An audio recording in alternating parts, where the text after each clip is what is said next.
अस्सलाम वालेकुम, it's me Syeda Iman. Welcome to my channel. उम्मीद है आप सब खैरियत से होंगे, अपने घर में खुशबाश। तो नावल स्टार्ट करते हैं। The war of death by Syeda Iman, episode number 5। अगली सुबह निब्रा उठी। अपनी रूटीन के मुताबिक सारे काम करने के बाद वह फजर के कमरे में गई। फजर का कमरा भी बिल्कुल निब्रा के कमरे जैसा ही था, फर्क सिर्फ कलर का था। फजर के कमरे में पिंक कलर का ज़्यादा यूज़ किया गया था। वो कमरे में दाखिल हुई तो फजर सामने मौजूद बेड पर करवट के बल सोई हुई थी। फजर मेरी जान उठ जाए, निब्रा ने एहतियात से उसके बालों में उंगलियां चलाते हुए कहा, जबकि फजर का मुस्कुरा कर दोबारा से सो गई। फजर उठ जाए ना बेटा, नाश्ता कर ले, मेडिसिन ले ले, फिर सो जाना। मैं भी आज घर पर ही हूँ। निब्रा के घर रहने की बात बस सुनते फजर एक झटके से उठ बैठी। आज जब घर पर हूँ, वह सच में? फजर ने भी यकीन से पूछा। हाँ, तो तुम्हारी तबीयत ठीक नहीं है और मैं ऑफिस चल जाऊँ? निब्रा ने फिक्रमंदी से कहा। हाँ बिल्कुल, मेरी तबीयत ख़राब है। हो सकती है मेरे सर में दर्द हो सकता है, सिर में लगी चोट की वजह से चक्कर आ सकते हैं और भी कुछ हो सकता है। आप ऑफिस बिल्कुल मत जाइएगा। वजह ऐसे बहाने करती जैसे कोई छोटा बच्चा स्कूल न जाने के बहाने ढूंढता है। निम्रा को इस वक्त बहाने करती वो कोई छोटी बच्ची लगी। क्या हो गया? तुम तो ऐसे कर रही हो जैसे मैंने पहले कभी छुट्टी ही ना की हो। निम्रा ने हफ्की से कहा। हाँ, तो ये सच ही है ना, आपने कभी छुट्टी किया जबकि ऑफिस आपका अपना है। फजर की इस बात पर निम्रा के चेहरे पर सोच की परछाई ले आई। रात को ये सार सिद्रा बेगम और अकबर साहब को फजर की तबीयत का पता चुका था, लेकिन साथ में रात के वक्त जाने से मना भी कर दिया था। सुबह के 8 बजे साहिर उठते ही इस पहला ख्याल इसके जहन में फजर का आया था। न जाने क्यों, लेकिन अचानक से ही इसे फजर बहुत प्यारी लगने लगी थी। वो मोहब्बत की तरफ अपना पहला कदम बढ़ा चुका था, लेकिन अभी वो इस बात से अनजान इस एहसास को समझने की कोशिश कर रहा था। साहिर जल्दी से उठा और तैयार होने के बाद नीचे आया। अकबर साहब और सिद्रा बेगम डाइनिंग हॉल में मौजूद थे। डाइनिंग हॉल में दाखिल होते ही इसने ऊंची आवाज़ में सलाम किया। वालेकुम अस्सलाम बेटा, आओ नाश्ता करो। सिद्रा बेगम ने सलाम का जवाब देते हुए कहा। नहीं मामा, मैं अभी आप लोगों की तरफ जा रहा हूँ, वहीं नाश्ता कर लूँगा। साहिर कहते ही बाहर की तरफ चल पड़ा, लेकिन इसके कदमों को अकबर साहब की आवाज़ ने रोका। तुमने क्या रोज़ का तमाशा बना रखा है? आराम से घर पर नाश्ता करो, फिर जाना जहाँ भी जाना होगा। रोज़ तुम इनकी तरफ पहुँच जाते हो नाश्ता करने, अपने घर में कुछ नहीं मिलता तुम्हें? अकबर साहब ने डांटते हुए कहा। वह निम्रा और साहिर की दोस्ती को बहुत अच्छे से समझते थे। आखिर दोनों ने अपना सारा बचपन साथ में गुजारा था, लेकिन वो लोगों की बातों से डरते थे। इसे रोज़ रोज़ इनके घर जाना इन्हें बिल्कुल पसंद नहीं था। इनके घर कोई मर्द नहीं था। फिर साहिर का रोज़ इस तरह जाना लोगों के जहनों में कई तरह के सवाल उठा सकता था। वो बस इस चीज़ से डरते थे कि कल को कोई निम्रा या साहिर पर उंगली ना उठाए।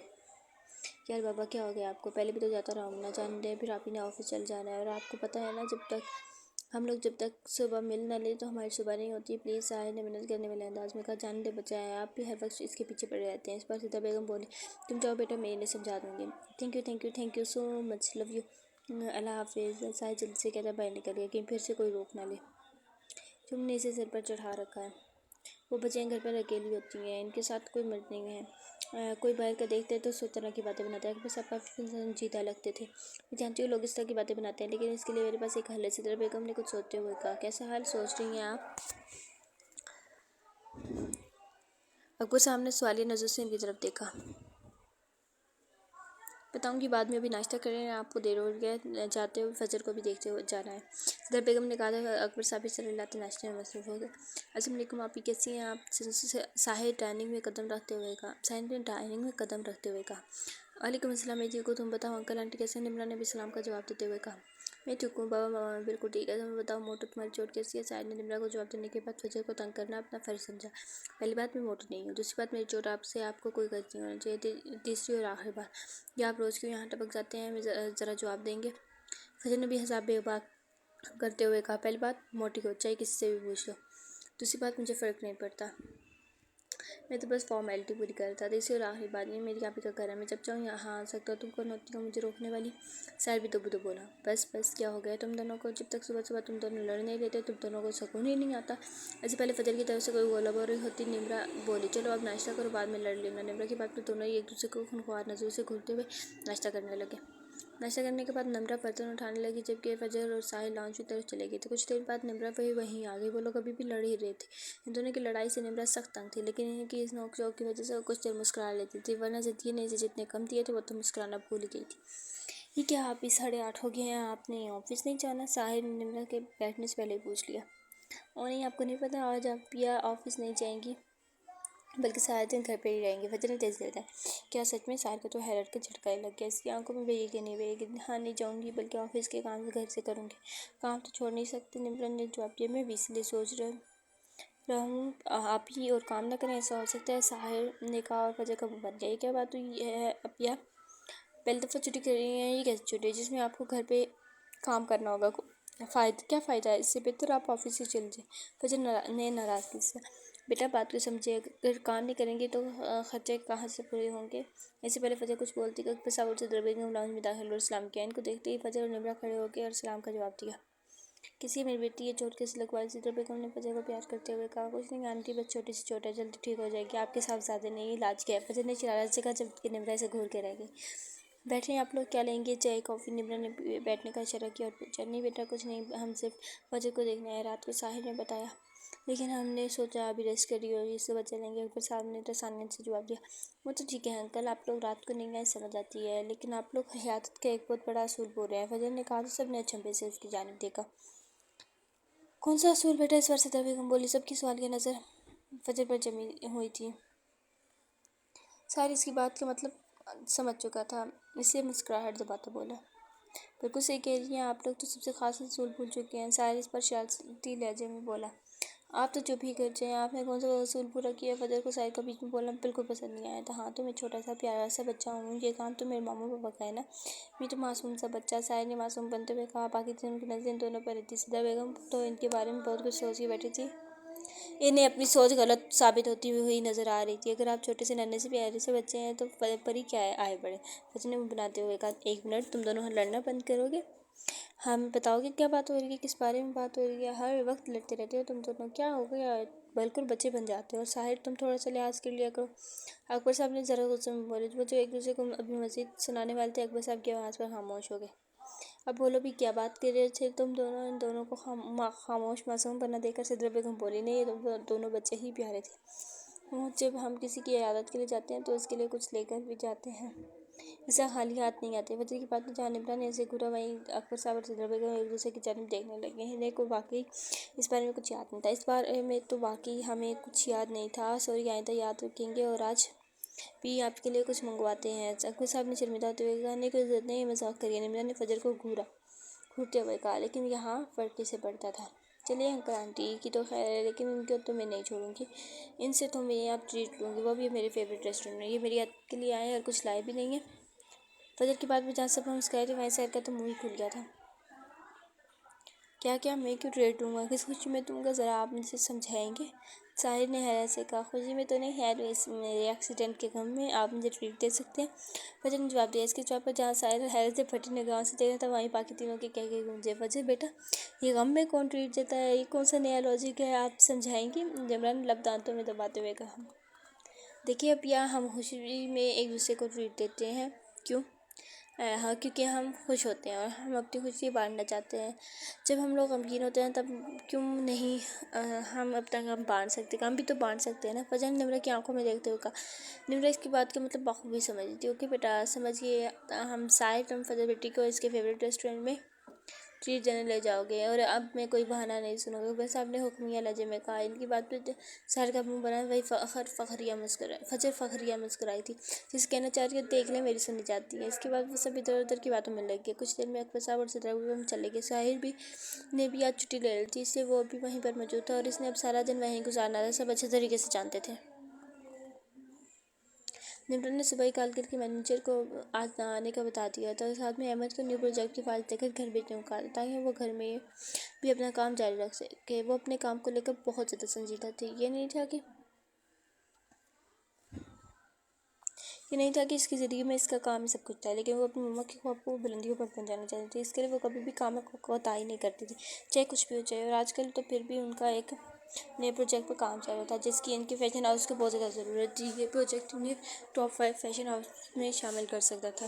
वहीं अगर इस बार इन्हें यह प्रोजेक्ट ना मिलता तो इनकी कंपनी खसारे में भी जा सकती थी, जो कि निमरा को कतई बर्दाश्त नहीं था। इस सब कुछ बर्दाश्त कर सकती थी, लेकिन अपनी मम्मा का ख्वाब टूटता हुआ नहीं देख सकती थी, इसलिए वो अपनी तरफ से हर तरह की कोशिश में लगी हुई थी और इस काम में कोई भी कोताही नहीं जाती थी। इसलिए इसने घर पे रहते ये काम करने का सोचा। इस वक्त सुबह के 10 हो रहे थे और अहमद बाहर खड़ा गार्ड के से अंदर जाने की इजाज़त ले रहा था। मुझे मैम ने खुद बुलाया। अहमद ये बात कोई तीसरी दफ़ा कह चुका था, लेकिन गार्ड मानने को तैयार नहीं था। उसका कहना था, जब तक मैम खुद नहीं कहेंगी वो इसे अंदर नहीं जाने देगा। आखिर 5 मिनट बाद निमरा बाहर आई और अहमद के साथ ले गया। अहमद ने शुक्र का साथ किया, कम से कम वो अंदर तो आया था, वरना तो इसे लग रहा था कि इसने सारा दिन ही बाहर गुजारना है। सॉरी मेरी वजह से आपको इतना वेट करना पड़ा, निब्रा ने मदद करते हुए कहा। कोई बात नहीं, इससे ज़्यादा वो क्या भी कह सकता था। आए आप अंदर। लॉन्च में दाखिल होते ही सामने ही साहिर और फजर बैठे फिर किसी बात में बहस करते। निब्रा ने इनको देखते नफ़ी में सर हिलाया। कुछ नहीं हो सकता तुम लोगों का, कभी तो अपने लड़ाई छोड़ दिया करो और आराम से बैठ जाया करो, सारा दिन लड़ लड़ के थकते नहीं हो, निब्रा ने इनको डांटते हुए कहा।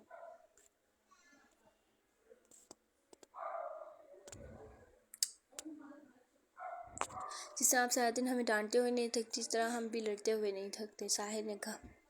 साहिर बोला, ये कौन है अपिया? इससे पहले निम्रा कुछ बोलती फजर अहमद को खड़ा देख पड़ी। तुम दोनों हमेशा मुझे अपनी बातों में लगाकर सब बाकी सब भुला देते हो। खैर ये मेरे न्यू असिस्टेंट अहमद हसन आरिफ के ठीक होने तक निम्रा ने पहले दोनों को डांटा और फिर अहमद का तारुफ कराया। आप ये वही है ना जो आपको उस दिन छोड़ने आए थे जब आपका एक्सीडेंट हुआ था? साहिर को याद आया, लेकिन इसने पहले कंफर्म करना चाहा। जी वही हैं, आए आप बैठे, इनके सवाल ही ख़त्म नहीं होते। इससे पहले साहिर को जवाब दिया, फिर अहमद को बैठने का कहा तो वो भी एक तरफ सोफे पर बैठ के चले। आप चाय कॉफ़ी ठंडा गर्म कुछ कुछ लेंगे? निम्रा ने पूछा, जिस पर अहमद ने मना कर दिया। नहीं कुछ नहीं, हम लोग काम शुरू कर सकते हैं। अहमद ने काम के बारे में पूछा। हो गई तो फिर कल आपको आरिफ ने आपका सारा काम समझा दिया, लेकिन इससे पहले मैं आपसे एक सवाल करना चाहती हूँ। क्या आप मुझे 9 to 9 सर्विस प्रोवाइड कर सकते हैं? पहले मेरा सारा काम आरिफ ही देखता था, वो इसे मैनेज कर रहा था, लेकिन अब मुझे बहुत ज़्यादा प्रॉब्लम हो रही है। अगर आप फ्री हैं तो मैं आपकी सैलरी भी डबल कर दूँगी, जो आप चाहें। आरिफ सिर्फ मेरा असिस्टेंट नहीं बल्कि मेरा ड्राइवर, बॉडीगार्ड, सब कुछ था। निम्रा ने अहमद से पूछा। इस मौके वाकई प्रॉब्लम्स हो रही थी। पहले इसकी हर चीज़ शेड्यूल होती थी, चाहे वो पर्सनल लाइफ हो या प्रोफेशनल, सब कुछ आरिफ ही देख रहा था, लेकिन अब इससे चीज़ें मैनेज नहीं हो पा रही थी। सॉरी लेकिन ऐसा पॉसिबल नहीं है, मैं अपने घर में अकेला मर्द हूँ, मुझे घर जल्द जाना होता है। मुझे संजीदगी से मदद करते हुए कहा। ओके कोई बात नहीं, चले हम लोग काम शुरू करते हैं। निब्रा ने लब बिछते हुए कहा। मैं स्टडी में जा रही हूँ, खबरदार जो तुम लोगों ने कोई हंगामा किया फिर आपने 11 बजे जूस पीना है, और मैं इस मामले में कोई कोताही बर्दाश्त नहीं करूँगी। इस बात को ध्यान में रखेगा, ये मैं खुद भी चेक कर लूँगी, लेकिन तुमने भी ध्यान रखना है। निब्रा ने इन्हें वार्न किया, जानती थी इसके जाते ही ये दोनों फिर से शुरू हो जाएंगे, जबकि इन दोनों ने एक दूसरे को देखते हंसी दबाई। कुछ तो चल रहा था इनके दिमाग में, लेकिन क्या, ये वो दोनों ही जानते थे। ये दोनों जब भी मिलते थे कोई ना कोई कारनामा ज़रूर करते। ये कहते इन दोनों पर एक नज़र डालते, अहमद को अपने पीछे आने का इशारा करते, स्टडी की जाने पड़ गई। स्टडी का दरवाज़ा खोल के अंदर दाखिल हुई। स्टडी में चारों जाने बुक रैक्स थे जिनमें हर तरह की बुक्स मौजूद थी। निम्रा को बुक कलेक्शन का बहुत शौक था, लेकिन अब इसे टाइम नहीं मिलता था इन सबको पढ़ने का। एक साइड पर टेबल है, इसके सामने एक चेयर और दूसरी साइड पर 2 सोफ़े रखे गए थे। यहाँ पर हर चीज़ ही आला किस्म की थी। वो दोनों सोफे पर बैठ के निम्रा ने अहमद को इसके थोड़ा बहुत काम समझाया। ये प्रोजेक्ट हमारी कंपनी के लिए बहुत इंपॉर्टेंट है। अगर ये प्रोजेक्ट हमें मिलता है तो हमारी कंपनी आसमान की बुलंदियों को छू सकती है। वहीं अगर ये प्रोजेक्ट हमारे हाथ से चल जाता है तो हमारी कंपनी डूब भी सकती है। इसलिए हमें अपने डिज़ाइन ऐसे तैयार करने हैं कि इन्हें इनकार नहीं किया जा सकते। मैं खुद भी कुछ डिज़ाइन बनाऊंगी, जबकि कुछ डिज़ाइंस हमारी कंपनी के डिज़ाइनर्स बनाएंगे। आपने डिज़ाइन पर प्रेजेंटेशन तैयार करनी है। कुछ डिज़ाइन ये आपके सामने मौजूद है। अब इनके पर प्रेजेंटेशन स्टार्ट कर, बाइक का काम आपको बाद में बताऊंगी। So let's start your work. Nimra ने अहमद को सारा काम समझाते खुद भी अपना काम करने लगी। फजर और साहिर निम्रा के जाने के बाद एक दूसरे को देखकर मुस्कुराए। क्या मैं जो सोच रहा हूँ तुम भी वही सोच रही हो मोटो? साहिर ने फजर की तरफ देखते हुए, पहली बात मुझे मोटो कहना बंद करें, मैं मोटी नहीं हूँ। दूसरी बात मुझे नहीं पता आप क्या सोचते हैं, और तीसरी बात मैं सोच रही हूँ कि ना आज हम आप ही के लिए खाना बनाएं। फजर हमेशा ही ऐसे ही बात कर, पहली बात दूसरी बात तीसरी बात, यह अल्फाज इसकी बातों में अक्सर इस्तेमाल होते थे। पहली बात तुम मोटो हो, दूसरी बात मैं भी बिल्कुल यही सोच रहा हूँ। अहमद ने भी इसके अंदाज में बोलते हुए कहा। तो फिर चलो मिशन खाना पकाने पर चलते हैं। फजर ने कहते ही किचन की तरफ कदम बढ़ाया। ये जाने बगैर कि आदमी को कितनी डांट पड़ने वाली है अपने इस मिशन की वजह से। वो दोनों अपनी दुनिया में मगन किचन की तरफ चल पड़े। तकरीबन 12:30 बजे निम्रा ने ब्रेक किया और अहमद को ब्रेक लेने का। मुझे तो अभी खाना बनाने जाना है, आप तब तक ब्रेक ले लें, बाहर आ जाएं। यकीनन साहिर और फजर मिलकर कोई कारनामा ही कर रहे होंगे। मैंने पहले संजीदगी से कहा, जबकि आखिरी बात वो मुँह में बड़बड़ाई। अहमद बगैर कुछ बोले बाहर आ गया तो था दोनों एक साथ बाहर आए। निम्रा को ये खामोशी कुछ खास अच्छी नहीं लगी, क्योंकि ऐसा मुमकिन ही नहीं था। फजर और साहिर मिले और इतनी खामोशी। वो भी सोच रहे थे कि किचन से खटपट की आवाज़ें आए। शदीद गुस्सा आया, क्योंकि इसे बिल्कुल पसंद नहीं था कोई इसकी इजाज़त के बगैर किचन में जाए। इसने किचन अपने लिहाज से सेट किया हुआ था। वो गुस्से से तेज़ तेज़ कदम उठाती किचन की तरफ बढ़ी। जबकि किचन की हालत देखते कुछ पल तो निभा सकते हैं की हालत में खड़ी रही, लेकिन फिर इन दोनों को उससे घूरा जो कि एक दूसरे पर आटा फेंकते अपनी दुनिया में मगन थे। और पास चूल्हे भी जल रहा था। फजर का हाथ चूल्हे पर रखे गर्म पैन पर लगने ही वाला था कि इससे पहले निमरा ने जल्दी से आते फजर के हाथ के पीछे अपना हाथ रख दिया, जिसकी वजह से इसका हाथ गर्म पैन पर लगा। जहाँ निमरा के मुंह से सिसकार निकली, वहीं फजर और साहिर के चलते हाथों को ब्रेक लगी। निमरा का पूरा हाथ शुरू हो चुका था। और शिट आप ठीक है। साहिर ने जल्दी से आगे बढ़ते निमरा का हाथ थामना चाहा, लेकिन निमरा ने इसका हाथ झटक दिया। तुम दोनों का दिमाग ख़राब है? तुम लोग यहाँ किचन में कर क्या रहे हो? छोटे बच्चे हो तुम लोग, हर बात तुम लोगों को समझानी पड़ती है। किचन कोई मस्ती करने की जगह है? हर वक्त छोटे बच्चों की तरह एक्ट करते हो। छोटे बच्चों को भी पता होता है कि किचन में क्या करना है और कैसे करना है, लेकिन तुम लोगों का बचपना ही नहीं जाएगा। अभी तुम दोनों में से किसी को लग जाती, को जल जाता, हर वक्त बस अपनी मस्ती में अलग रहता। तुम दोनों कब बड़े होना है? तुम दोनों ने अपनी उम्र देखो और हरकतें देखो। ये कोई तरीका है? इस तरह कोई किचन में खेलता है? दिमाग ख़राब कर के रखा हुआ है तुम दोनों ने। निम्रा गुस्से में नहायत ऊंची आवाज़ में इन दोनों को गुस्सा करते हुए बोलती। ये सोचते हुए इसकी जान निकल रही थी अगर अब फजर का हाथ पैन पर लग जाता तो। नहीं तुम लोग करने की क्या कोशिश कर रहे थे? किचन में ऐसा क्या काम पड़ गया था तुम लोग को? मुझे समझाओगे तुम लोग कुछ, या इस तरह चुपचाप खड़े रहोगे? सॉरी आप ही दोनों एक साथ बोले। तुम दोनों की सॉरी का मेरा चार्ट डालूं? और तुमने जूस पिया था? नहीं पिया होगा, पता है मुझे। तुम लोगों ने कभी कोई सीधा काम किया है? तुम दोनों की वजह से जान हलक में अटकी रहती है मेरी। मेरी तो पता नहीं कब कौन सा कारनामा अंजाम दे देते हैं और अपनी जान खतरे में डालूं। निम्रा का गुस्सा किसी सूरत कम होने का नाम ही नहीं ले रहा था। हम सॉरी अपिया, हम तो बस आपके लिए खाना बनाने की कोशिश कर रहे थे, फजर ने शर्मिंदा होते हुए कहा। वह जानती थी निम्रा की ज़िंदगी में इनकी क्या जगह है। फिर सॉरी, चल जाओ बाहर, दोबारा मुझे किचन के आसपास भी नजर ना आना। निम्रा ने एक दफ़ा फिर गुस्से से डांटते हुए बाहर जाने का इशारा किया, लेकिन आप ही आपका हाथ। इससे पहले साहिर मजीद बोलता है, निम्रा ने इसकी बात काटी। मैंने कहा बाहर जाओ तुम दोनों। इस बार वो दोनों भी सर झुकाए बाहर की तरफ चले गए, जबकि निम्रा किचन में रखे डाइनिंग टेबल की कुर्सी के खींचकर वहाँ बैठ गई।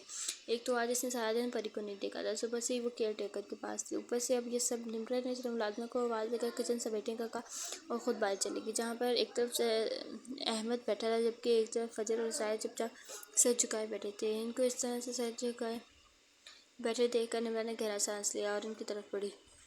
अब इस तरह से सर झुकाए क्यों बैठे हो? अच्छा चलो फिर देखो। निम्रा ने पहले सख्ती से कहा, लेकिन आखिर में नरमी से कहा, तो वो दोनों सर उठाए से देखने लगे। देखो बेटा, मेरी बात सुनो। तुम लोग मस्ती करो, शरारतें करो, मैं मना नहीं करती, लेकिन इस तरह की शरारतें, वो भी किचन में। अगर मैं ना देखती आपका हाथ चल जाता तो, या और कुछ लग जाता तो, मस्ती करने की भी एक जगह होती है। इस बार निम्रा ने नरमी से समझाया। वो इनके सामने सेंटर टेबल पर बैठी थी, कहाँ देख सकती वो इन दोनों के झुके हुए सर। भैया सॉरी आप ही, आइंदा ऐसा नहीं होगा। दोनों एक साथ बोले। जी बिल्कुल, आइंदा ऐसा होना भी नहीं चाहिए, वरना इस बार तो सिर्फ डांटा, अगली बार लगा भी देनी है तुम दोनों को, निम्रा ने सख्ती से कहा। जबकि अहमद खामोशी से बैठा ये मंजर देख रहा था। वो पहले भी इसी बातें सुन चुका था। इसकी नज़र फजर के हाथ पर गई जो सुर्ख हो रहा था। अहमद पे सख्त सोफे से उठता निम्रा की तरफ बढ़ा। आपका हाथ तो बहुत ज़्यादा रेड हो चुका है। अहमद निम्रा का हाथ पकड़ते हुए। निम्रा ने इसकी जान देखा जो इसका हाथ पकड़े खड़ा था। अहमद को जैसे एहसास हुआ, उसने फ़ौरन निम्रा का हाथ छोड़ दिया। I am sorry. वो अहमद को अपनी बेख्तियारी पर गुस्सा भी आया, शर्मिंदगी भी हुई। क्या सोचेगी निम्रा इसके बारे में? कैसा लग रहा है? मैं अभी फर्स्ट एड बॉक्स लेकर आता हूँ। साहिर जल्दी से कहता उठा। नहीं मैं ठीक हूँ, इसकी ज़रूरत नहीं है। निम्रा ने साहिर को रोकना चाहा, लेकिन मैं जल्दी से जाते फर्स्ट एड बॉक्स ले आया और इसके हाथ पर क्रीम लगाने लगा। अच्छा चलो, ये सब तो होता रहेगा। तुम लोग मुझे बताओ खाना क्या है तुम लोगों ने, ताकि मैं जल्दी से बना दूँ, ज़्यादा टाइम नहीं है। निम्रा ने इनसे खाने के बारे में पूछा। आप जले हुए हाथ के साथ खाना कैसे बनाएंगी? बाहर से ऑर्डर कर लेंगे। फिर फजर फिक्रमंदी से बोली। बना लूँगी, कोई पहली दफ़ा मेरा हाथ नहीं चला। इस तरह थोड़ा बहुत तो रोज़ ही चलता रहता है। तुम लोग बताओ तुम लोगों ने खाना क्या है? निम्रा फजर की फ़िक्र पर मुस्कुराए और खड़े होते हुए जल्दी से अभी जो भी आसानी से बनता है बना लें। साथ में हाथ भी जला हुआ है। फिर ने फिर से फिक्रमंदी से कहा ओके तो फिर मैं अपनी मर्जी से ही बना लेती हूँ। ये कहती हूँ किचन की तरफ चली, जबकि अहमद इससे इम्प्रेस हुए बगैर न रह सका। तकरीबन 2 बजे निम्रा खाना तैयार करके इन्हें बुलाने आई। तीनों ही बैठे बातों में मसरूफ थे। परी भी इनके साथ खेल रही थी। परी ने अभी बैठना शुरू किया था। इस वक्त भी वो सोफे से टेक लगाए बैठी थी, जबकि इसकी दोनों तरफ किचन रखे थे। परी को देखकर निम्रा इसकी तरफ बढ़ी, जबकि परी ने भी निम्रा को देखते बेताबी से अपनी बाजू बुआ की। निम्रा ने तेजी से बढ़ते इसे उठा लिया। ओह मेरा बेबी ने मम्मा को मिस किया। मम्मा ने भी आपको बहुत मिस किया। पीलो पिया है। मम्मा के बेबी ने निम्रा परी से बातें कर रही थी और परी भी निम्रा की बातों का भरपूर जवाब देने की कोशिश कर रही थी। मैम का खाना लग गया है। मुलाजमा ने आते हितला दिया। आ जाएं आप लोग, खाना तैयार है। निम्रा ने कहा था। और तीनों भी निम्रा के पीछे डाइनिंग हॉल की तरफ चले गए। आप ही आपने बिरयानी बनाई है? साया ने पुरजोशी से कहा। जी बिरयानी ही बनी है। अब इतने दिनों बाद हम इकट्ठे खाना खाने बनते तो तुम लोगों की फेवरेट चीज़ होनी चाहिए थी ना। निम्रा सरबराही कुर्सी पर बैठी थी, जबकि इसकी दाएं तरफ फजर, इसकी बाएं जानिब साहिर और इसके साथ अहमद मौजूद था। मतलब फिर आपने मीठा भी बनाया है? इस बार फजर बोली। तुम लोगों को क्या लगता है? जाहिर सी बात है मीठा भी बनाया है अहमद आपने। निम्रा ने फजर को जवाब देते अहमद की तरफ डिश बढ़ाते हुए कहा। जी थैंक यू। अहमद ने डिश पकड़ते हुए कहा। इन लोगों ने सुकून से खाना खाया और फिर थोड़ा सा काम करने के बाद अहमद भी अपने घर चला गया। बाकी सभी अपने अपने काम में लग गए। So this is our new episode. Sorry for being late. If you like the episode, hit on like button and press the bell icon for new updation. Allah Hafiz.